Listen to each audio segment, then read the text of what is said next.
Pues en esta mañana estaremos entrando otra vez un poquito más en el capítulo 7. La semana pasada estuvimos en el capítulo 7 y estuvimos dándonos una vuelta, ¿verdad? Aquí en Jerusalén, en esta fiesta de los tabernáculos que ellos estaban festejando.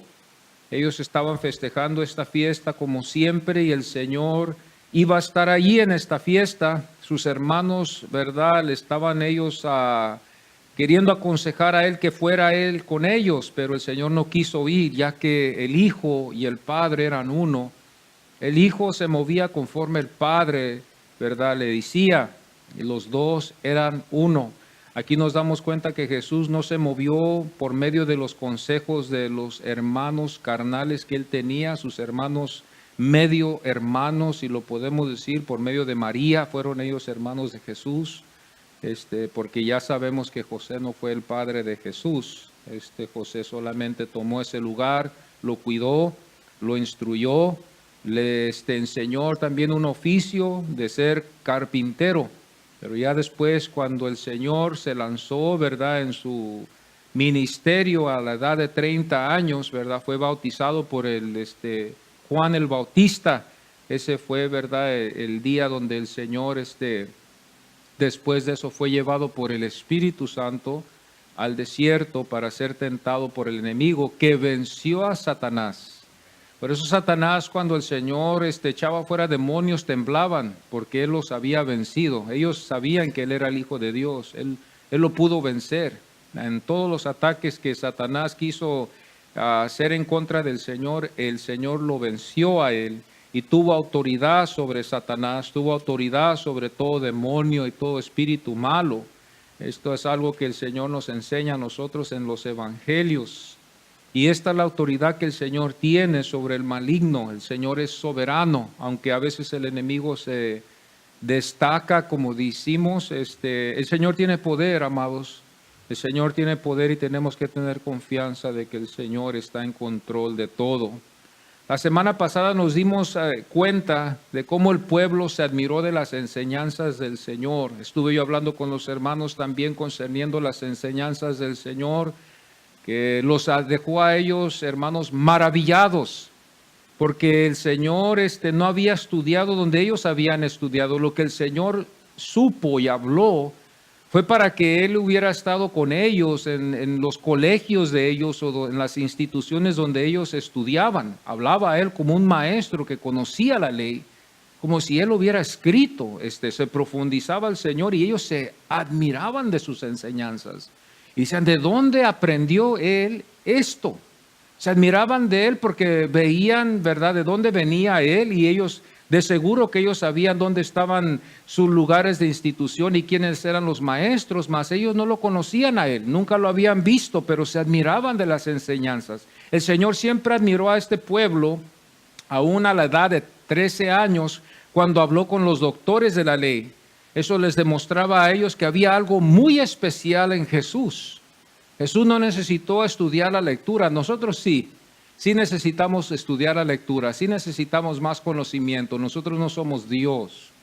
Aunque tenemos el Espíritu Santo, pero se requiere que nosotros estudiemos. Jesús no tuvo que estudiar, pero estudió, pero no a los niveles de ellos. Por eso ellos se quedaron admirados.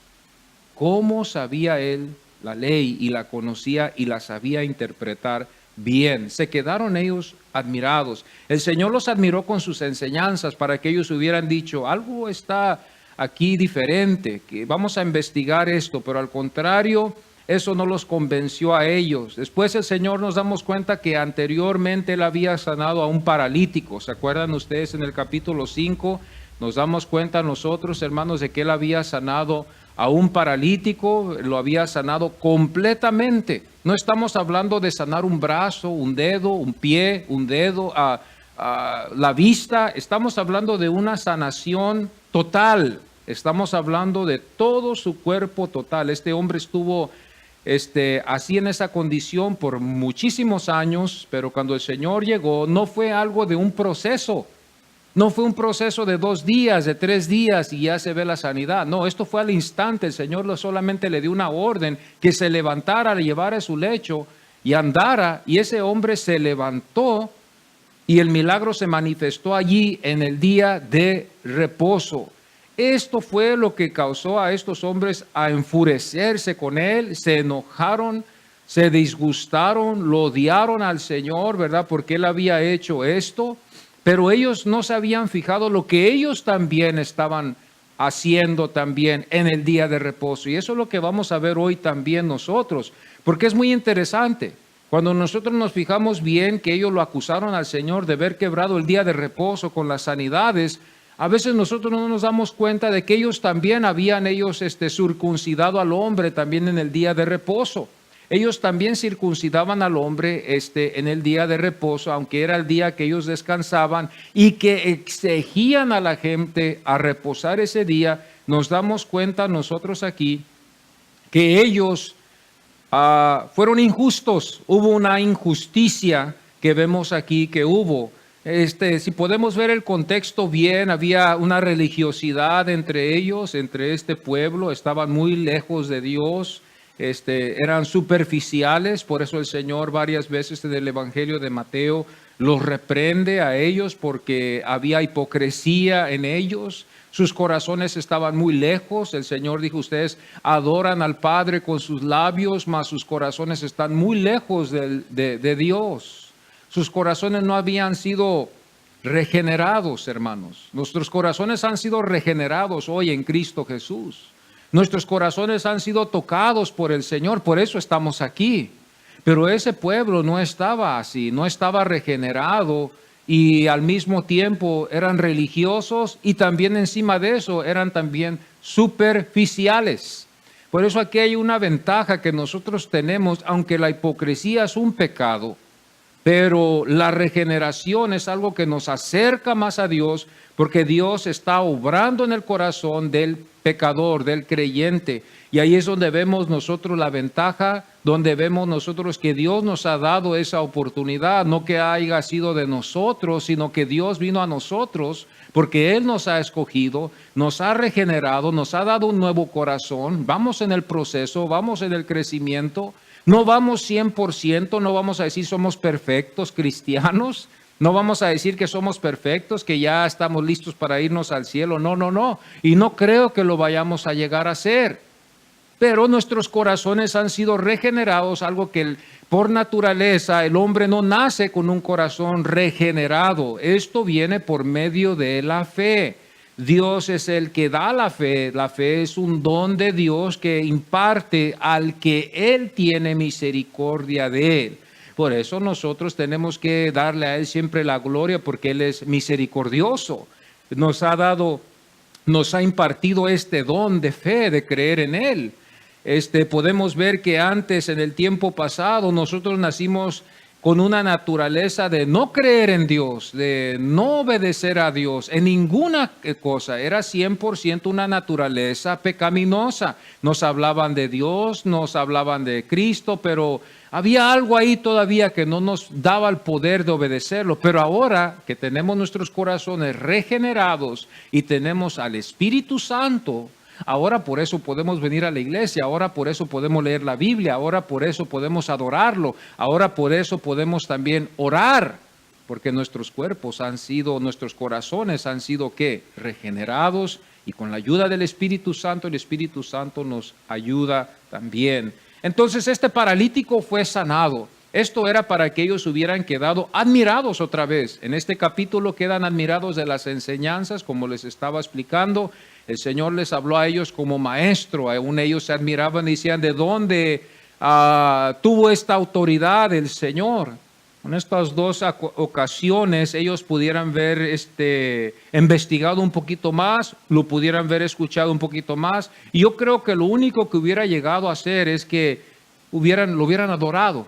Lo hubieran adorado. Si el Señor los hubiera impactado ahí, ellos lo hubieran adorado. No hay otra. Cuando nosotros vemos las enseñanzas de Jesús, nos admiramos, nos quedamos maravillados. Cuando vemos las sanidades que el Señor hizo con estos enfermos, nos quedamos admirados. ¿Qué poder, qué potencia? ¿De dónde vino? Es la pregunta que hacemos después. Y el Señor nos la contesta. Dice, yo he venido del Padre. Yo y el Padre somos uno. Porque es lo primero que vamos a hacer la pregunta. Sana, ¿cómo hace esto? ¿Qué poder usa Él? Y en el capítulo 5 de Juan, ahí es donde nos da el Señor la respuesta, se identifica a Él y demuestra su unidad con el Padre. Y aún hasta la fecha, en la eternidad, Él está a la diestra del Padre y el Padre son uno. Él y el Padre son uno. Es lo mismo, aunque son diferentes identidades, el Padre, el Hijo y el Espíritu Santo, pero los tres son uno. Piensan igual, están en el mismo enfoque, están con el mismo plan y el mismo propósito. Esto es algo que nosotros no podemos entender porque como nosotros con nuestras mentes, como se ha dicho, finitas, no podemos entender estas cosas. El Señor, hermanos, cuando fue a Jerusalén causó admiración, se admiraron. Eso es lo que el hombre hoy en día quiere hacer también, pero no lo va a poder hacer. Ellos quedaron admirados, ¿verdad?, de ver los milagros que Jesús había hecho donde Él fue. Las enseñanzas los dejó a ellos maravillados. El milagro aunque fue una grande maravilla, la despreciaron ellos porque fue el día de reposo. Pero vemos después que aquí en este capítulo nos enseña el Señor que ellos eran injustos, hubo injusticia. Ahora, ellos como teniendo la ley, ellos deberían de haber sabido esto, porque la ley, hermano, les enseñaba a ellos a no ser injustos. Nosotros como gentiles no teníamos la ley, ellos tenían la ley. Esto estaba prescribido en la ley de no ser injustos. Pero vemos nosotros, hermanos, ya aquí en este capítulo que nos vamos a dar cuenta que había mucha injusticia. El Señor les dice, ustedes juzgan por apariencia, ustedes nomás juzgan superficialmente. ¿Por qué? Porque ellos, hermanos, practicaban la circuncisión en el día de reposo, y el Señor cuando hacía estas maravillas lo hacía en el día de reposo, mas ellos veían a Él, lo veían mal, pero ellos no veían mal ellos quebrar el día de reposo. En la circuncisión ellos celebraban, caminaban, se hacían obras que ellos consideraban que era considerado como trabajo. Ellos eran legalistas, si lo podemos decir así. Una persona en ese tiempo, los judíos en ese tiempo, en el día de reposo, nomás podían caminar ciertas millas, no podían cocinar, todo tenía que estar ya cocinado un día antes, tenían que descansar, era un tiempo de reflexión, era un tiempo de reflexionar en la grandeza de Dios. Hoy, el día de reposo para nosotros los cristianos es el día domingo. El día domingo es el día de reposo, que también, lástima, ¿verdad? En este caso vemos que el día de reposo para el cristiano, en muchos casos, ya no es así. Muchas personas ya no lo ven así, ¿verdad? Como un día de reposo, lo ven como un día también como una oportunidad de trabajar, lo hayan como una oportunidad de ganancia para ellos, pero el Señor nos ha enseñado que ahora el día de reposo, ya después de la resurrección, la iglesia empezó a celebrar el día de reposo, el día que el Señor había resucitado, y ese fue el día de descanso para la iglesia desde entonces, y es el día que nosotros no la pasamos en la iglesia, el día en la mañana, y antes se acostumbraba también en la tarde venir en la iglesia. Era un día totalmente dedicado al Señor, era un día donde era de enseñanza, era un día donde los padres instruían a sus hijos, las madres instruían a sus hijas, era de educar a los hijos en cómo comportarse, leer la Biblia, ser cristianos, pasar el tiempo en la iglesia, comer juntos, tener convivio, reflexionar en lo que Dios ha hecho en nuestras vidas. ¡Qué precioso! Porque es algo que nos enseña el Señor, que es algo que va a venir más después en la eternidad. Cuando nosotros, hermanos, nos reunimos los domingos en la iglesia, es una probadita de cómo un día estaremos todos delante del Señor. Entonces, es algo muy interesante cuando nosotros nos damos cuenta aquí. Habían aquí dos personajes, si lo puedo decir así, que estaban presentes, dos personajes, Jesús y el mundo. Jesús y el mundo, si lo podemos decir así. El mundo lo aborreció a Él y su pueblo lo aborreció. Había dos naturalezas que podemos ver aquí. Vemos la divina y vemos también la naturaleza del hombre sin Dios. Porque el hombre sin Dios así va a reaccionar. El hombre sin Dios no tiene temor, el hombre sin Dios no le interesan las cosas de Dios, aunque lo diga de labios, pero no le interesa nada de Dios. Dios es el que llama, Dios es el que atrae, Dios es el que busca. Nosotros, como se ha dicho en el pasado, ¿verdad? A los hermanos en el pasado hablaban de brevedad total, ¿verdad? Del hombre, en cómo el hombre se encuentra en un estado pecaminoso donde no puede ver a Dios, no piensa en Dios, no busca a Dios, no lo considera Dios, se ha convertido idólatra, ha hecho dioses para él mismo, se ha alejado de Dios. Esa es la naturaleza del hombre. Pero cuando Dios lo salva, el hombre deja eso y sigue a Dios, regresa para atrás a Dios, pero no lo puede hacer al menos de que sea Dios que lo haga en el hombre. Nosotros no lo podemos hacer, no nos podemos ayudar a nosotros mismos. Necesitamos la potencia de Dios que venga y nos ayude. Y por eso muchas de las veces yo quiero que ustedes me entiendan, amados, ¿verdad? En este caso, cuando nosotros vamos a evangelizar, es lógico que la gente no entienda. Es lógico que usted se sienta mal y diga usted, ¿por qué no me entienden? ¿Por qué no me escuchan? Este es el hombre que busca metodologías para saber cómo ganar a esta gente, porque cuando le habla la palabra de Dios, no entienden. Le habla a usted, los invita a la iglesia, les dice de Dios, les habla de la Biblia, no entienden. Lo que nos queda a nosotros es orar. Antes, orar y que Dios sea el que les abra al hombre, al pecador, los ojos. Porque si Dios no le abre los ojos al pecador, el hombre nunca va a entender. Por eso vemos nosotros testimonios a veces de años que tarda hasta que Dios en su grande misericordia abre los ojos de tal persona o de tales personas porque no tenían los ojos abiertos.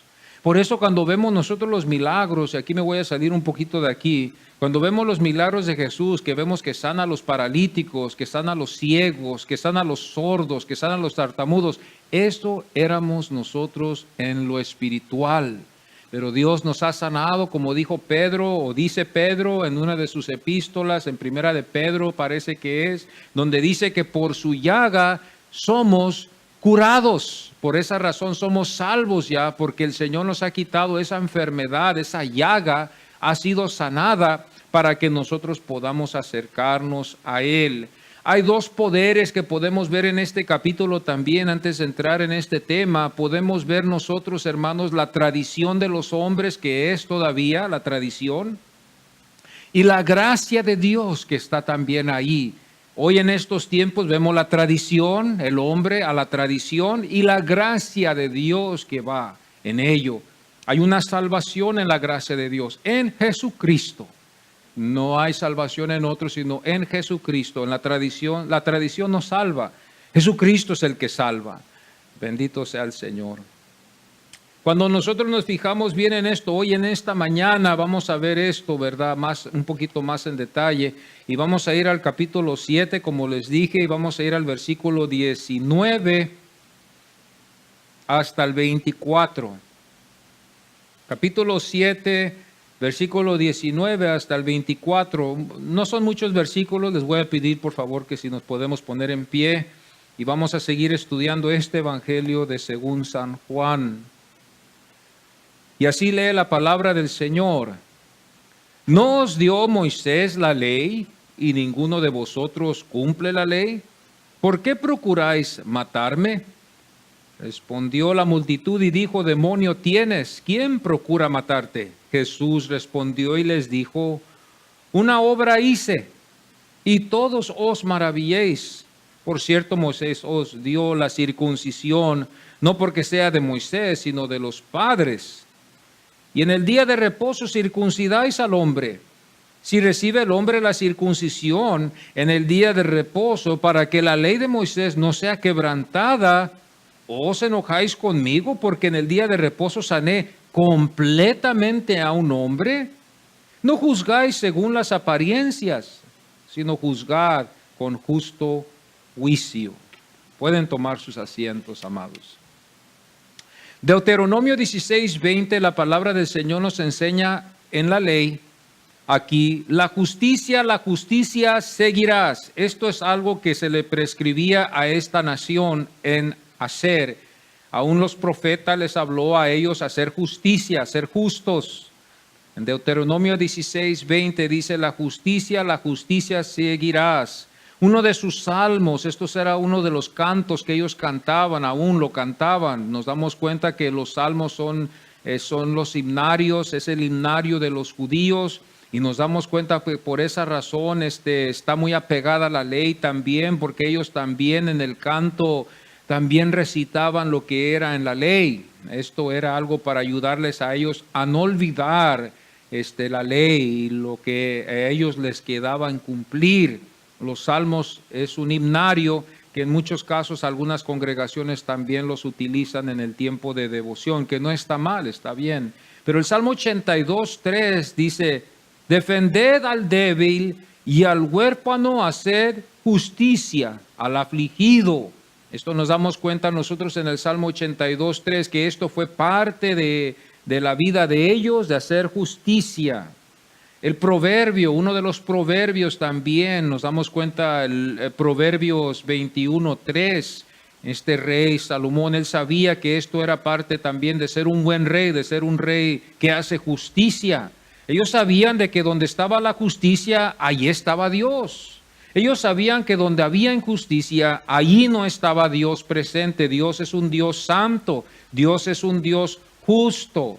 Dios, aquí nos damos cuenta que aquí usó este rey Salomón en Proverbios 21:3, hacer justicia y juicio es a Jehová más agradable que sacrificio. Y cuando nos fijamos bien y nos damos cuenta que este pueblo fue injusto, pero aún hasta eso, practicaban tradiciones de los ancianos, nos podemos dar cuenta de qué tan lejos estaba este pueblo de Dios.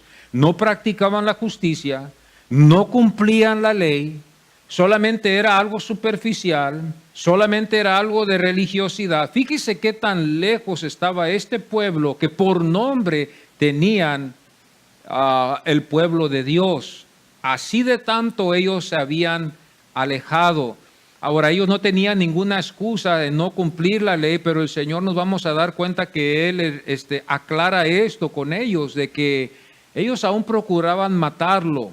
Quizás por eso el Señor también en Mateo nos damos cuenta que también usa eso también para decir que en el corazón hay adulterio, hay fornicación y hay todas estas cosas. Para matar a un hombre está en el corazón del hombre. Aquí quizás en este caso nos damos cuenta que aquí Jesús utilizó esto por la razón de ellos, por el corazón como ellos lo tenían. No estaba regenerado sus corazones de ellos, estaban perdidos, si lo podemos decir allí, lo podemos decir así. Proverbios 21:3, también el profeta Isaías también. Entonces nos damos cuenta que las leyes, estuvo en la ley de ellos, estuvo en el himnario de ellos, los reyes lo practicaban y también nos damos cuenta que también el profeta Isaías, los profetas también profetizaban de esto. Estos eran las bocinas de Dios que Dios usó, los profetas. Nos damos cuenta que también la Biblia estuvo escrito por profetas y apóstoles. Nos damos cuenta nosotros esto desde Génesis. Moisés fue profeta y el Nuevo Testamento nos damos cuenta, ¿verdad?, que los apóstoles escribieron los evangelios como también las epístolas que Pablo escribió, Pedro escribió. Nos damos cuenta, Apocalipsis también fue escrita por también Juan el apóstol. Pero la Biblia totalmente ha sido escrita por apóstoles, por hombres enviados y también por profetas. Isaías 56:1 dice, así dice Jehová, guardad derecho y haced que justicia. Aquí nos damos cuenta que en el Antiguo Testamento esto era la ley, esto era lo que se practicaba, esto era lo que ellos deberían de haber practicado durante el tiempo del Señor cuando Él estuvo con ellos, mas así no fue el caso. Entonces aquí nos podemos dar cuenta qué tan lejos estaba este pueblo del Señor. Había superficialidad, había religiosidad, había odio en sus corazones, procuraban matar al Señor siempre en sus corazones. Este era el plan, esta era la meta de acorralar al Señor y matarlo después. Nos damos cuenta que esto era lo que estaba aconteciendo. Entonces en Juan, en el capítulo 7, del versículo 19 al 24, ellos en Jerusalén no cumplían la ley. Y yo me atrevo a decir esto, hermanos, por la razón de que en el versículo 19 dice, y ninguno de vosotros cumple la ley. Estamos hablando que no cumplían la ley, no la conocían. ¿Cómo la van a practicar, verdad? Si no la conocían. Lo único que los fariseos les enseñaban a este pueblo eran las tradiciones. Les enseñaban a ellos las costumbres de los ancianos, pero no les enseñaban la ley. La ley no era enseñada. Y aquí nos damos cuenta que el Señor aquí lo saca a la luz. Este pueblo estaba llevado por este grupo de hombres, los fariseos y los escribas, que ellos tenían el poder sobre el pueblo, como hoy en día lo vemos también en la iglesia tradicional. Es el poder, es la potencia. Uno se admira del poder que tiene sobre el pueblo, aunque no lo presenta así en esa forma, pero si nosotros nos podemos a pensar en esta iglesia tradicional, nos podemos dar cuenta, ¿verdad?, del poder que hay. Y este es el poder, la influencia sobre las generaciones. Esto es algo tremendo. Esto es algo tremendo. Por eso nosotros cuando vemos los reformadores que salieron, hermanos, a llevar la palabra de Dios, a predicar, a escribir la Biblia, a cuidar la Biblia, a dar sus vidas por la Biblia, yo lo veo como hombres valientes que fueron valientes. En este caso, aquí en este contexto, nos damos cuenta nosotros que este pueblo no cumplía la ley. ¿Cómo la iban a cumplir? Como les digo, ellos solamente les enseñaban, los fariseos solamente les enseñaban al pueblo las tradiciones de los ancianos y también el legalismo. Hermanos, estábamos y vemos esta situación y usted piensa ahorita, legalismo, superficialidad, tradiciones. ¿Dónde está la ley? No estaba la ley. Entonces, por eso el Señor cuando habló aquí de que ellos no cumplían la ley, estaba en la verdad, porque no estaban ellos hablando la ley, no la practicaban. Por eso ellos se admiraron del Señor cuando el Señor habló de la ley. Nos damos cuenta que también el Señor les dice a ellos, porque ellos procuraban matarlo anteriormente. ¿Ustedes se acuerdan en el capítulo 5 de Juan? Allí en el versículo 18, no queremos entrar en total en todo el capítulo, pero nos damos cuenta que estos judíos buscaban matarlo, buscaban matar a Jesús. Lo aborrecieron, si lo podemos decir así, aborrecieron las obras que él hizo por la razón de que para ellos estaba quebrando el día de reposo. Ellos nunca trataron de llevársela bien con él, ¿verdad? Siempre hubo conflicto, ellos siempre lo atacaron al Señor, pero el Señor siempre salía adelante, ¿verdad? Siempre. Ellos lo procuraban matar. El versículo 19 de este capítulo 7 dice, ¿por qué procuráis matarme? Esto estaba en el corazón de ellos. Las intenciones de ellos era de matarlo. Esto era el plan para poder traer un alivio, para poder traer el alivio a esta falsa doctrina, según ellos. Vamos a matarlo, vamos a quitar de aquí que está haciendo estas conmociones aquí, moviendo a la gente y tratando de, ¿verdad?, quitarlos de hacer lo que nosotros les exigimos que hagan. Ellos lo buscaban en matar. Esta es la costumbre de ellos aún hasta la fecha. Yo he visto algunos casos donde he visto videos de predicadores que han salido a Jerusalén a predicar y estos hombres vestidos de negro, sacos negros, sombreros negros, ¿verdad? Que andan, que ellos estudian la ley, son estudiantes de la ley, de las tradiciones más que todo, de la tradición. Cuando ellos ven a un predicador hablar, olvídese, lo rodean como 4 o 5 y se ponen violentos, furiosos, se ponen estos hombres. Y ustedes los han visto quizás vestidos de negros, ¿verdad? Con sus trenzas y sus sombreritos. Bueno, cuando esos hombres, ¿verdad?, estos predicadores van allá a Jerusalén a predicar la palabra de Dios, ellos sienten eso en sus corazones, de ir hasta allá a predicar la palabra de Dios. Estos hombres los rodean, hermanos. Yo he visto videos que los escupen, los golpean, los corren, los patean, los maltratan. Estos hombres vestidos de negro a los de la iglesia.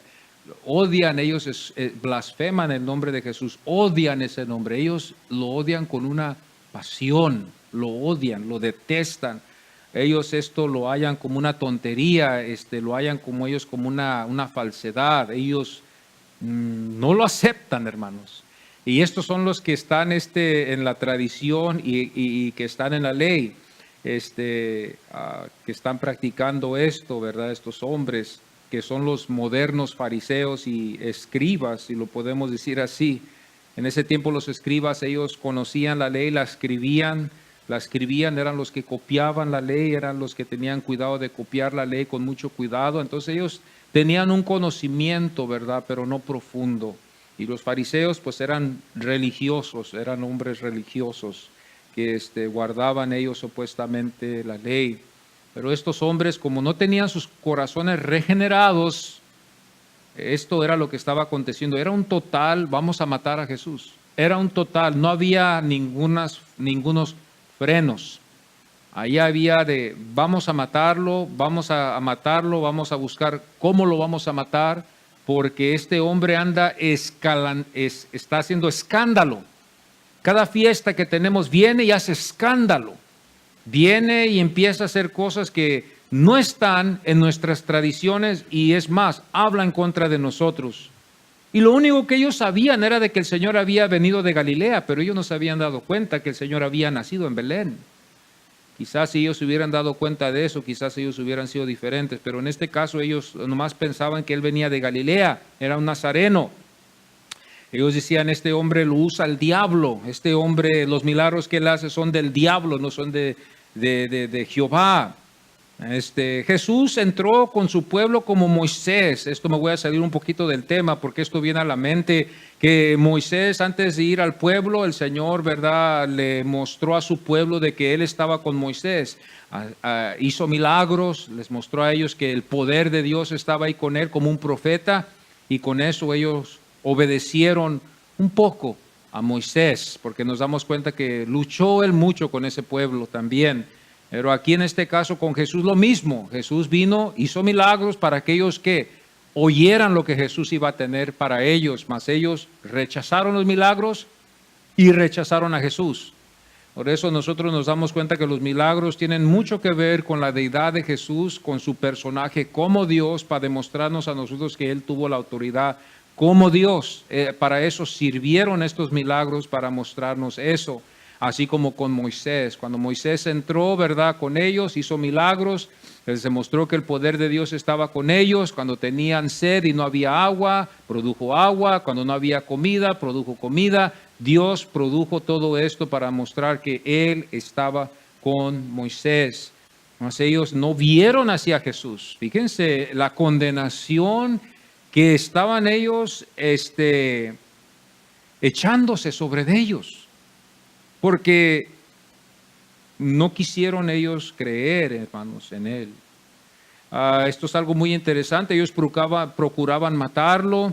Desde el capítulo 5, ahí nos vamos a ver que empieza a acelerarse en contra de él este odio de matarlo.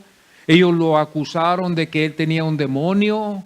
Cuando él les dijo, ¿verdad?, ¿por qué procuráis matarme? Ellos dijeron, demonio tienes. Esto es lo que vemos nosotros aquí en este caso, que demonio tienes. No entendieron ellos el poder de Dios, blasfemaron ellos aún en contra de lo que Dios había hecho, acumulando más juicio sobre sus vidas. Fijémonos bien el juicio sobre juicio sobre juicio. Rechazaron al Hijo, no blasfemaron en contra de las obras que el Señor hizo de milagros, hablaron en contra de Él, buscaban matarlo, había una superficialidad, había una tradición. Fíjense, ustedes usan sus mentes cuando nos fijamos bien en este caso. Este pueblo estaba, hermano, alejado de Dios en total. No estaba cerca de Dios, estaba alejado. Los únicos que yo veo aquí es Jesús y sus 11 discípulos y algunos que creían en Él. Fuera de esto, nos damos cuenta que esta es la naturaleza del hombre, amados. Esta es la naturaleza del hombre sin la ayuda de Dios. Sin la ayuda de Dios, nosotros nos hallaremos igual que este pueblo. Acusaremos al Señor como un falso. Odiaremos a sus hijos. Vamos a procurar matarlos. Despreciaremos los discípulos del Señor. Despreciaremos la iglesia del Señor. Despreciaremos los predicadores, despreciaremos la palabra de Dios. Esta es la naturaleza del hombre.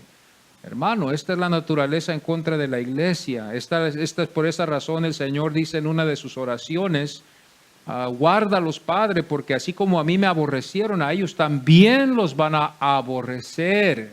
Esto es lo que pasa con el cristiano, esto es lo que va a pasar con usted, esto es lo que va a pasar conmigo. Cuando nosotros brillamos en nuestro sitio, como va ese canto, brilla en tu sitio, ¿dónde estás? Van a buscar matarte. No necesitas provocar algo para que te odien. Aquí está el caso de que cuando tú hablas la palabra de Dios, el mundo va a procurar matarte. Y aquí habían 4 partidos que podemos ver muy fácil en la Biblia. Podemos ver que los líderes que estaban sobre toda la nación estaban allí, que estos eran los judíos, que dice la Biblia en el capítulo 7. Después nos damos cuenta que habían también algunos que habían venido de Galilea. Los de Galilea, los líderes, los de Galilea, y luego también habían los residentes de ahí de Jerusalén, que también eran los que vivían en Jerusalén, que estaban en Jerusalén, que conocían bien, hermanos, las tradiciones y que temblaban, porque ellos sabían, hermanos, que los fariseos eran como los oficiales, como la policía, que al momento que tú quebrabas algo, ellos te iban a arrestar. Y cuidado con esto, porque si esto pasaba, entonces tú ibas a ser acusado ante el Sanedrín. Y cuando tú ibas al Sanedrín, como llevaron al Señor también ante estos ancianos, el Sanedrín, ellos, hermanos, pronunciaban juicio sobre tu vida, al punto de que lo que pasó con Jesús, ellos le dieron sus espaldas a Jesús. Ellos le dieron sus espaldas a Dios. Ellos llevaron a Dios, si lo podemos decir así, a la cruz. Mataron a Dios. Mataron a Dios. Los judíos mataron a Dios. Al momento que ellos llevaron a Jesús, ellos mataron a Dios.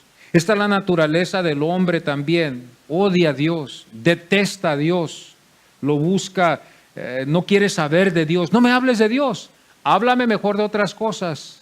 No quiero oír de Él. Este es el hombre en su naturaleza, el odio que él tiene hacia Dios. Y aquí lo vemos en este caso con esta nación judía. Vemos también los alguaciles también que estaban ahí también, que también trabajaban juntamente con los líderes que estaban ahí para cuidar el templo. Los alguaciles fueron instrumentos que también fueron usados también para llevar al Señor al Sanedrín. ¿Se acuerdan? Lo fueron y lo buscaron juntamente con Judas y después de ahí lo llevaron al Sanedrín para ser juzgado. Todo eso fue mal. Antes yo no entendía esto, pero todo fue mal y con una injusticia por la razón de que cuando al Señor lo llevaron delante de estos hombres fue en noche, no le hicieron un justo juicio, buscaban falsos testimonios contra él. Hermanos, este es un pecado profundo de esta nación. Y esto es lo que la iglesia a veces no se da cuenta. Cuando nos fijamos bien en esto, y hay grupos que a veces justifican cosas que no están y no deben de ser justificadas. Este pueblo, hermanos, Dios tiene un plan para ellos, pero ellos están en la misma condición que todo ser humano. No hay especialidad para ellos, no hay algo que ellos podamos decir, oh, bueno, pues ellos nacieron así, son salvos, ellos se van al cielo. No puede ser el caso así. Dios, en este caso, Pablo llega a finalizar, hermanos, la condición del hombre. Si usted va a leer Romanos, un día tenga el tiempo, lea Romanos capítulo 1, Romanos capítulo 2 y Romanos capítulo 3. Y Pablo llega a la conclusión de que el hombre está por naturaleza perdido. No quiere saber de Dios, no busca a Dios, no hay nada bueno en el hombre. Esta es la naturaleza del hombre y cuando yo veo el caso aquí con el Señor, vemos que este pueblo, la injusticia va dominando todo lo que ellos están haciendo, la injusticia que vamos a ver nosotros. El Señor en el versículo 22 le dice, en el día de reposo circuncidáis al hombre. Jesús sabía bien lo que ellos hacían porque Él era uno de ellos. Él sabía que ellos practicaban la circuncisión en el día de reposo y que ellos no lo consideraban mal. Él sabía que ese día de reposo, a lo que ellos decían, no debe de hacerse nada. Él sabía que había hipocresía en ellos, porque Él sabía que ellos circuncidaban a los hombres, a los varones, en ese día para cumplir supuestamente. Entonces aquí nosotros nos damos cuenta de que estas dos leyes chocaban, pero una se tenía que quebrar, y la que se quebraba, ¿cuál era? El día de reposo. Pero nos damos cuenta nosotros aquí en este caso, hermanos, con Jesús, ellos no fueron sinceros también, porque no reconocieron ellos que ellos hacían esto. Esta era una injusticia tremenda en el caso de ellos, en lo que yo estoy viendo. Esta es la injusticia que hay en el hombre que no conoce a Dios, que no tiene a Dios en su corazón. Estos tuvieron la ley y fueron injustos. Imagínense el que no tiene la ley de Dios. Imagínense el que no tiene a Dios en su corazón. ¿Qué injusticias no podemos hacer o llegar a ser capaces en hacer a nuestros prójimos? No tenemos la ley. No tenemos a Dios. Esta es la injusticia que vemos hoy en día, la injusticia del hombre. No tan solo, hermanos, y no lo voy a decir, no me voy a detener aquí, no tan solo en el mundo, sino a veces en algunos casos en las congregaciones vemos injusticias. Y estas son las injusticias que hay en el hombre, que Dios un día lo va a sacar a la luz. Y aquí nos damos cuenta que Jesús sacó esto a la luz. Él no se detuvo. Y fue valiente el Señor. El Señor nunca nos dejó, hermanos, a nosotros un ejemplo de cobarde. El Señor fue valiente. ¿Por qué yo digo esto? Ahora otra vez me salgo del tema porque esto viene con el tema, pero no lo escribí aquí en mis notas. Él estaba enfrente de los líderes, de los galileos, de los de Jerusalén y los alguaciles. Y no escribí aquí también el ejército romano porque ahí estaba también. Y el Señor fue valiente. Eso es lo que la iglesia necesita hacer. Valiente. Valiente para la verdad. Que el Señor nos ayude a todos. Amén. Ser valientes en este caso. Jesús, nuestro Salvador, Él nos mostró valor, valentía. Aquí nos damos cuenta que el Señor no se detuvo. Pudiera haberse quedado callado, ¿verdad? Pudiera haberse fácilmente Él dicho, bueno, aquí lo dejo por la paz, me voy para atrás a Galilea. Sería el mejor ejemplo que el Señor nos hubiera dejado. El Señor no estaba buscando conflicto con ellos, mas ellos eran injustos y el Señor nomás habló la verdad. Es todo lo que el Señor hizo. El Señor no andaba atacándolos a ellos ni buscando atacarlos a ellos. El Señor, como se acostumbraba, iba al templo, había lugares en el templo donde habían reuniones entre ellos, diferentes grupos donde ellos se ponían a hablar la palabra. Y el Señor también, como ellos lo hicieron, Él también lo hizo. Esa era la costumbre de ellos. Iban al templo y en diferentes lugares del patio, ahí se reunían los grupitos y ahí estaban escuchando al rabino, al maestro. Y ahí estaba Jesús. Aquí es donde los admiró a ellos, los dejó ellos maravillados por las enseñanzas. Pero aquí el Señor nos enseña la injusticia que hay en estos hombres. Cuando vemos el versículo 22, dice, por cierto, Moisés os dio la circuncisión, no porque sea de Moisés, sino de los padres. Porque nosotros sabemos bien que Moisés no fue el que trajo esto, ¿verdad?, a la práctica, sino que esto ya había sido practicado por los patriarcas. Y hubo un caso donde aún hasta en el tiempo que estuvieron ellos en el desierto, se sabe de que ellos no fueron circuncidados hasta después, antes de entrar a la tierra prometida, todos los varones tuvieron que ser circuncidados de todas las edades que había. Esta es la práctica que ellos hacían para entrar ellos a la tierra que el Señor les había prometido por medio de el liderazgo de Josué, ¿verdad? Pero cuando estuvieron ellos en el desierto no fueron circuncidados, nacían y así quedaban. Pero aquí nos damos esto, ¿verdad?, de que fue una ley, esto era algo que Moisés lo puso en la ley para que ellos lo observaran, lo practicaran. Esto era algo, ¿verdad?, que los padres, Dios les había dado al padre Abraham, que ellos lo practicaron. Esta nación no era una nación, todos eran familia, todos eran de la misma sangre, todos venían del mismo Abraham. Y por esa razón ellos, Señor les deja esto a ellos como una familia, como un grupo de hombres y mujeres, ¿verdad?, que venían de este padre Abraham, este padre de la fe. Y nos damos cuenta nosotros, ¿verdad?, en el versículo 23, donde ellos se enojaron con el Señor. La circuncisión fue en el día de reposo, la sanidad en el día de reposo, mas ellos fueron injustos por la razón de que se enojaron con el Señor y procuraban matarlo. La ira de ellos era de matarlo. Bendito sea el Señor. Lo que sintieron ellos en su corazón fue en el coraje, frustrados, enojados, estaban estos hombres en ese coraje, enojo, querían matar al Señor, procuraban matarlo, porque el Señor nos dice aquí en el versículo 23, ¿os enojáis conmigo? Porque en el día de reposo sané completamente a un hombre. Y no estamos hablando aquí, el apóstol Juan hace un énfasis en la sanidad. El énfasis es completamente, por en caso de que nosotros pensemos que más o menos, ¿verdad? Quedó más o menos sano este paralítico. No, esto hablamos de un completamente, que cuando este hombre fue sanado, después ya no se vio igual. Este hombre se vio diferente, este hombre se vio con unas capacidades que no tenía cuando estaba esperando la sanidad. Aquí el apóstol Juan nos enseña esto y hace un gran énfasis en la sanidad para que nosotros nos fijemos bien que este era el poder de Dios que lo había sanado completamente. Aquí estamos hablando de una sanidad, aquí estamos hablando de dos hombres, uno que iba a ser circuncidado y uno que fue sanado.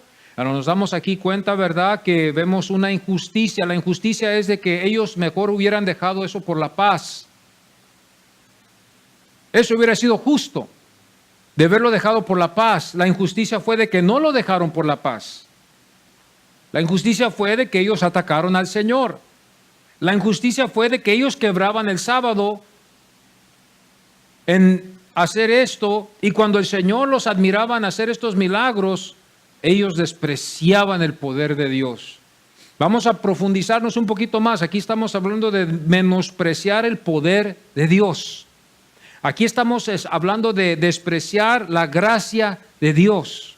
Aquí estamos hablando de despreciar lo que Dios quiere hacer en las vidas de ellos. El Señor está alcanzándolos a través de los milagros y ellos están rechazando los milagros. Como les digo, esto no tiene sentido si esto sigue.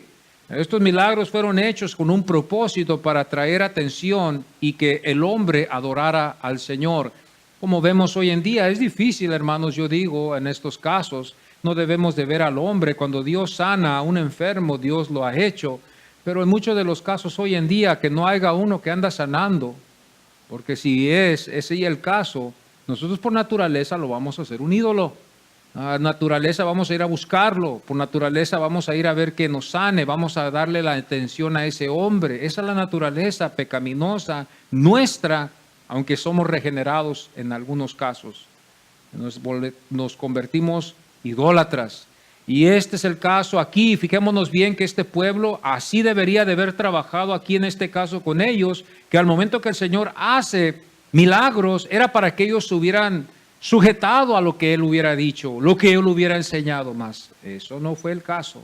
Aquí nos damos cuenta un total desprecio. Si viene un evangelista, si viene uno sanando enfermo, nosotros nos damos a ir a ver si estamos enfermos, ¿verdad? En algunos casos a veces no necesitamos estar enfermos y vamos nomás para ver si es cierto.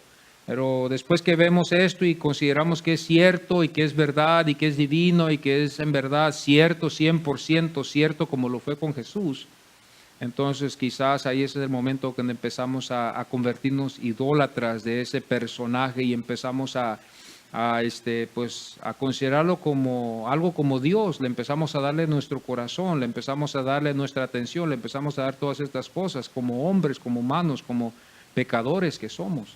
Esto es lo que pasa con nosotros. Es difícil de decir lo que no. A mí, si alguien viene y hace milagros, hace sanidades, es difícil de no quedarnos impresionados y querer seguirlo. Pero aquí en este caso, aquí vemos que estos, en vez de seguir a Jesús como hubiera haber sido por naturaleza, no lo hicieron así. La sanidad en el día de reposo, la circuncisión en el día de reposo. Entonces ahora tiene ya mucho sentido cuando yo leo este evangelio. Cuando yo me doy cuenta, ¿verdad?, de lo que ellos dicen y cuando el Señor va sanando y que ellos le dicen a Él que Él quebró el sábado, ellos eran injustos. Cada vez que yo voy a cada evangelio, usted vaya al evangelio de Mateo mañana, usted vaya al evangelio de Marcos, Lucas, y aquí en este evangelio en que estamos estudiando, y cada vez que el Señor está haciendo un milagro y el Señor lo atacan, le dicen, tú no lo debes de hacer el día del sábado, siempre debe de tener usted en mente de que ellos el día del reposo circuncidaban y había injusticia. Por eso el Señor les hablaba claramente y era justo. Antes esto quizás no se entendía muy bien, quizás decíamos, bueno, pues en algún caso, ¿dónde lo atacaban? ¿Cómo lo atacaban? En algunos casos, ¿por qué lo atacaban? O quizás el Señor sí hizo mal, o qué es lo que ellos vieron por la razón de que lo atacaron al Señor. Pero aquí nos damos cuenta muy bien cómo, hermanos, a través de todos los evangelios vamos a fijarnos que hubo una injusticia, hubo algo en ellos de matarlo siempre, querer matarlo, aplastarlo, deshacerlo, destruirlo. En unos casos así lo dice en la Biblia, vamos matándolo, vamos destruyéndolo. Esta es la naturaleza del hombre.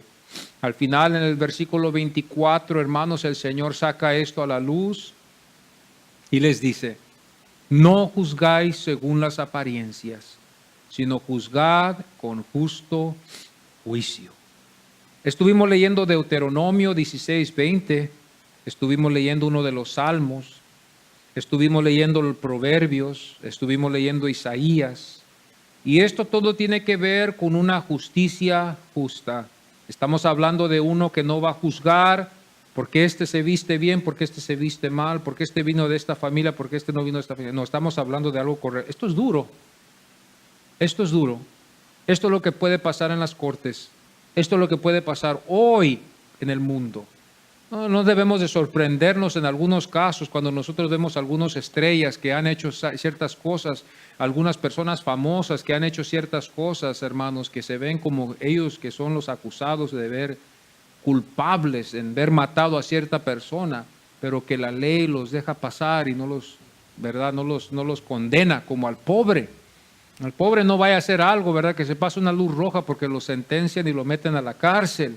Pero que no vaya a ser una persona con dinero, que tiene dinero, que es una persona de mucha grande influencia, un doctor, un abogado, que es bien conocido. Porque en algunos casos va a haber posiblemente una injusticia. Posiblemente si es un conocido del que está allí, de gobernador, o el que está allí de juez. Estás en algunos casos aquí, bajita la mano debajo de la mesa, ¿verdad? Te voy a escribir que no hay ningún problema. ¿Por qué? Porque eres conocido, porque te conozco, porque un día invité a tu familia y tú estuviste allí y no sabía que tú eras de esa familia, pero te voy a dejar pasarlo así. Esa es la injusticia. ¿Por qué es injusticia? Es injusticia porque cuando viene otro detrás de él, un pobre que no está, que no conoce a la gente, que no conoce a ese juez, que no conoce a las leyes, a las autoridades, le dejan caer la sentencia, le dejan caer todos los cargos sobre su vida. Ahora tú vas a pagar $200, $300, vas a pagar con intereses y vas a pagar con esto. Y el que viene detrás de él, viene otro, también tú lo mismo. Pero no fue el caso así con el otro. En el otro caso fue diferente porque era conocido. Este lo conocía, este es un pariente, este es mi cuñado, este quizás es cuñado de mi cuñado, de mi cuñado, de mi primo, y por esa razón le voy a dejar que, ¿verdad?, escape con este delito y vamos a dejar que esto se acabe aquí. Este es el caso también, como lo vemos en el gobierno, cuando entró y empezó a sacar muchas cosas a la luz. Ustedes se acuerdan, ustedes ven las noticias que él empezó a sacar muchas cosas a la luz, muchas corrupciones que habían en la Casa Blanca, y que lo hay.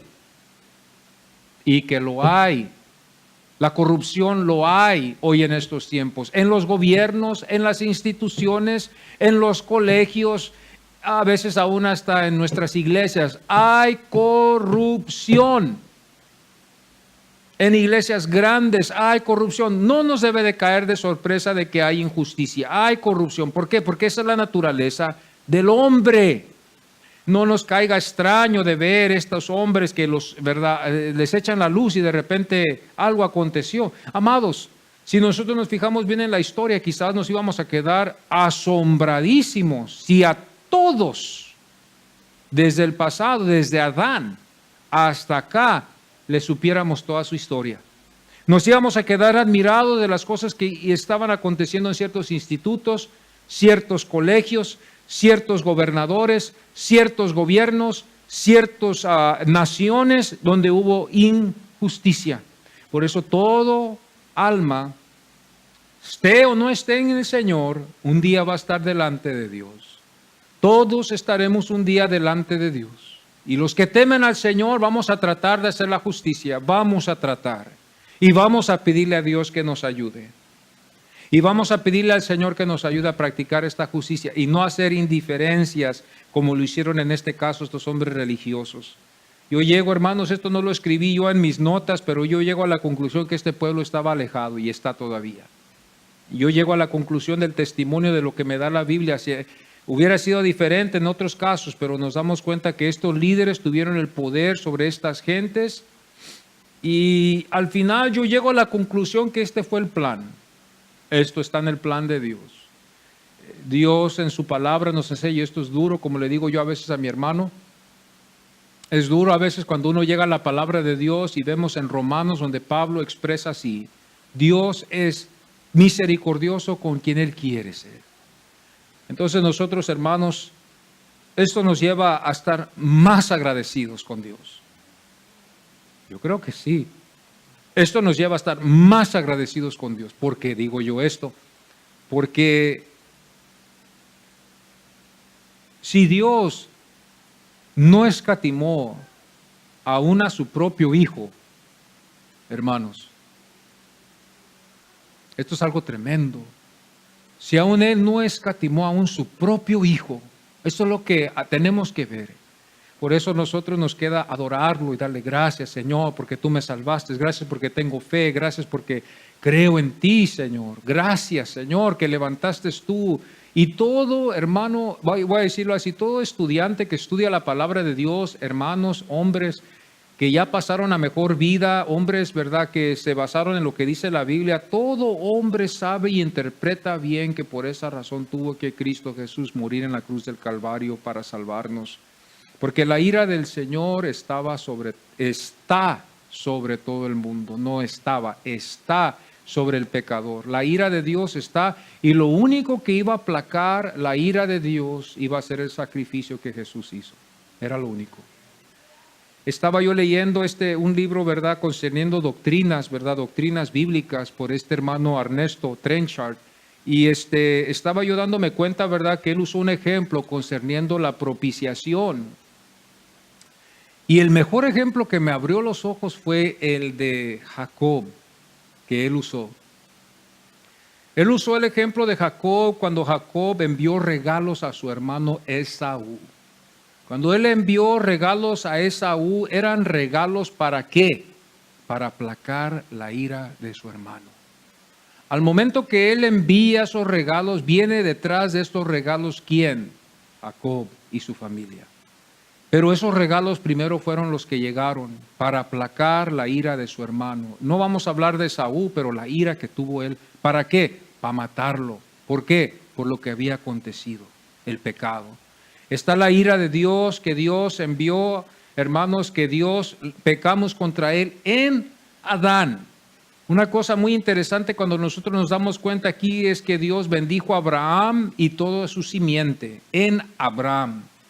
Dios maldijo a Adán y a su simiente, y que éramos nosotros los que estábamos en Adán. Esto no se está tratando de una nación, no se trata de una nacionalidad, no se trata que yo no tengo nada que ver con los judíos, no. La maldición llegó en Adán. Adán es el que fue en el quien estábamos nosotros primero, éramos simiente de Adán, en Adán estábamos, y así es como Dios trataba con el hombre. Cuando Dios bendijo a Abraham, bendijo a él y a su simiente ni se veía, todavía ni se veía Jacob, todavía no se veía ni Jesús, todavía no se veía David, pero estaban en el padre Abraham. Entonces, así es como Dios trata. Y en este caso nos damos cuenta que la ira de Dios está sobre el hombre. Y como está explicando este hermano, el regalo que envió Jacob lo envió para aplacar la ira. Es una aplaca, satisface. La obra que el Señor Jesús hizo es algo que vino mucho más antes que nosotros para salvarnos. Nosotros somos salvos por la gracia del Señor, por la obra que Jesucristo ha hecho, pero la ira de Dios sigue sobre el pecador. Nuestra única ofrenda no es lo que nosotros damos, lo que usted da, su presencia, sus esfuerzos. No. La más grande ofrenda es la cruz. La más grande ofrenda es la muerte de Jesús. La más grande ofrenda a aplacar la ira de Dios fue esa propiciación. Ya después, hermanos, vamos viendo en la ley cómo este pueblo va aplacando en temporadas con muerte de animales, hasta que Cristo vino y ya por fin ya acabó eso, pero va aplacando la... Imagínense ahora cómo vamos a transgiversar las cosas y en caso de que estos hombres quisieran regresar para atrás a sus costumbres. ¡Qué tontería! ¡Qué, hermano, tontería sería de que esta nación regresaría para atrás, levantara un templo y empezara a matar animales, ya siendo que Cristo murió en la cruz? ¡Qué tontería! ¿Cómo el Señor Dios vería eso como una insensatez? Como decir, ¿cómo desprecian el sacrificio de mi hijo, creyendo de que esos animales van a poder? ¡Qué ofensa, qué insulto, qué desprecio, qué juicio! Porque Dios en su perfección ya envió a su Hijo para que el hombre crea solamente y sea salvo. No es para que los sacrificios sigan después y se haga esto, ni que se haga al lado. Y qué confusión para algunos. Porque vamos a ver en Israel y en Jerusalén que estas cosas están aconteciendo, nos vamos a quedar algunos, yo no, ojalá que no, confuso. ¿Pero cómo? Y vemos eso como bien. Y vemos esto como también otra cosa aparte. Hay evangelios o hay hermanos evangélicos que así lo ven. ¿Por qué? Porque no estudian la palabra de Dios. Si la estudiaran, lo supieran. Pero lo correcto es de que ese pueblo también está destituido. Y esto es algo que me trajo una vez en una situación algo difícil hace un tiempo atrás con un hermano. Porque él no pudo aceptar esto de que este pueblo estaba así en esa condición. O quizás yo me expliqué mal. Dios tiene un plan para ese pueblo, pero ahorita el plan es con la iglesia. Dios tiene un plan para salvar ese pueblo cuando Cristo venga en las nubes, cuando Él venga. Ellos lo vean venir, entonces ellos van a reconocer todo lo que se aconteció. Van a volver sus mentes porque ellos son, hermano, van a acordarse de todo y van a ellos a decir, este fue el que matamos. Hermano, qué maravilla es esto de ver a un hombre, Jesús, el único, descender del cielo, venir, hermano, y que vean sus manos. Qué maravilla, hermano, qué impacto tan grande en el corazón del hombre que vea a un hombre venir y descender del cielo con las marcas de los clavos. Simplemente nomás ver un hombre bajar del cielo y verlo así. Qué maravilla, nos vamos a quedar maravillados, toda rodilla se doblará y toda lengua, hermano, confesará que Jesucristo es el Señor. Bendito sea el Señor. Esto era lo que estaba pasando con ellos en el día octavo, dos cosas, la circuncisión y el milagro que el Señor hizo. Y chocan y no más se puede seguir uno. Esta es la injusticia que hay y que el Señor nos demuestra aquí. Esta es la injusticia que hubo allá. Esta es la injusticia que hay hoy también. Hoy en este día yo creo que cuando vemos esto, como digo, lo único que me lleva a mí, hermanos, a hacer cuando yo a veces estoy estudiando la palabra de Dios en mi oficina o en la casa, me quebranta, hermanos, porque la palabra del Señor lo quebranta a uno, lo lleva a adorarlo, aún cuando lee uno las Escrituras, y es un deleite conocer la palabra del Señor, es un deleite, hermanos, leerla, es un deleite ver estas cosas que están aconteciendo, que acontecieron, es un deleite ver a Jesús en las Escrituras como es. Y qué bueno que ya estamos empezando a estudiar este Evangelio. Qué bueno que esta iglesia hoy estamos ya empezando a estudiar este Evangelio y que nos estamos profundizando en el Evangelio. Es lo que más me está gustando ahora, que nos estamos profundizando en conocer a Jesús, en conocer estas cosas, en entender este entendimiento. Y créamelo, hermano, que hay muchísimo. La siguiente semana vamos a ver otro tema y vamos a estar viendo muchos temas que van a estar aconteciendo aquí en este Evangelio de Juan. Y es un evangelio precioso, me gozo cada vez que lo estudio y lo quiero hacer, hermanos, en una forma que todos los que me escuchan puedan entenderlo y puedan, hermanos, crecer en su amor para el Señor y amarlo más al Señor que nunca, a Jesús. Vamos a ponernos en pie, mis amados hermanos, y vamos a darle gracias a Dios, yo digo, porque Dios no nos ve por afuera, nos ve todo por adentro. Y como Él conoce mi corazón, mejor que ni yo, lo único que puedo decirle es gracias, Señor, por tu misericordia. Porque si, Señor, tú ves cosas que yo ni veo, yo no creo que yo merezco tu misericordia, yo merezco tu castigo. Yo merezco tu castigo. Pero yo te doy gracias, Señor, porque tú eres misericordioso. Y aun todos mis pecados no fue lo que yo hice. El hombre nunca se va a ver que va a ganarse a Dios. Es Dios el que le ha placido salvarnos. No hay nada, hermanos. Yo nada hice. Ahora ya llego a la respuesta que siempre estaba buscando. ¿Qué es lo que yo hice? ¿Qué es lo que yo me hice para ganar esto, hermanos? No fue nada. Esto fue el plan de Dios para todo siervo que le sirva al Señor y todos los que le servimos. No fue nada de lo que yo hice. Miles y miles han ido a estudiar, miles y miles han ido a prepararse, se han quemado las pestañas y ahí están sentados, hermanos, porque no es el plan de Dios. Y hay muchos que no han ido y están sirviéndole al Señor. Este es el plan de Dios. Cuando es Dios que tiene el plan, tú quedas fuera y Dios es el único que queda en control. Padre, muchas gracias te damos en este momento, Señor, por tu grande misericordia, Señor. Te damos gracias, Señor, porque tú ves nuestro corazón, Señor, tú ves nuestras fallas, Padre, pero aún así nos demuestras tu misericordia, Señor. Te damos muchas gracias, Padre. Te damos gracias, Señor. El hombre ve solamente lo que está afuera, Señor, ve la apariencia, ve lo que hay en el corazón, pero tú ves lo profundo, Señor.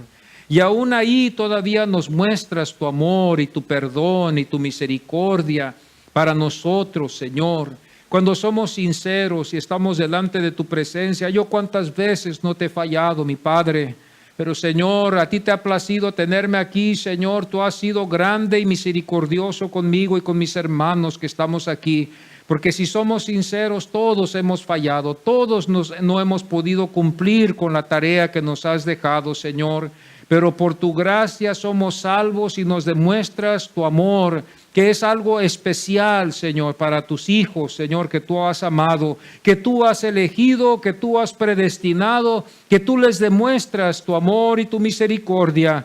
Qué paciencia nos tienes, Padre, qué paciencia, qué amor, Señor, nos tienes a todos. Porque, Señor, no merecemos paciencia, no merecemos paz, merecemos una impaciencia y merecemos, Señor, juicio sobre nuestras vidas por un Dios que lo ha prometido así, mas tú has sido misericordioso con todos para que podamos estar aquí en tu presencia y poder honrarte por tu grandeza, Señor. Gracias te doy, que tú ves mi corazón, Señor.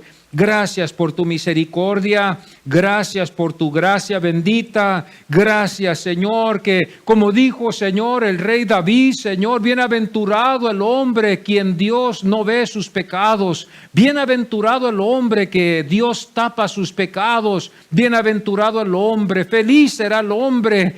Señor, gracias te doy, Señor, muchas gracias, Padre. Muchísimas gracias yo te doy, Señor. No hay palabras con que, Señor, expresar mi gratitud. No hay ofrenda grande que yo pueda darte, Señor, en lo que tú me has dado, Señor. No por lo que yo merezca, porque hay otros que merecen esto, no yo, Señor. Pero a ti te ha placido, Señor. No ha sido mis oraciones, no ha sido mis ayunos, no ha sido mi estudio, ha sido tu misericordia, Señor. Y te damos gracias, Señor, en este momento. agradecimiento porque tú has sido bueno. Gracias que nos has mostrado tu amor y tu misericordia. Gracias te damos, Señor. Tú eres bueno, Señor, y grande, grande eres tú, Señor. Gracias, Señor, en el nombre del Señor Jesucristo, nuestro único y bendito Salvador. Gracias te damos, Señor. Gracias, Padre. Amén y amén. Gloria a Dios. Aleluya.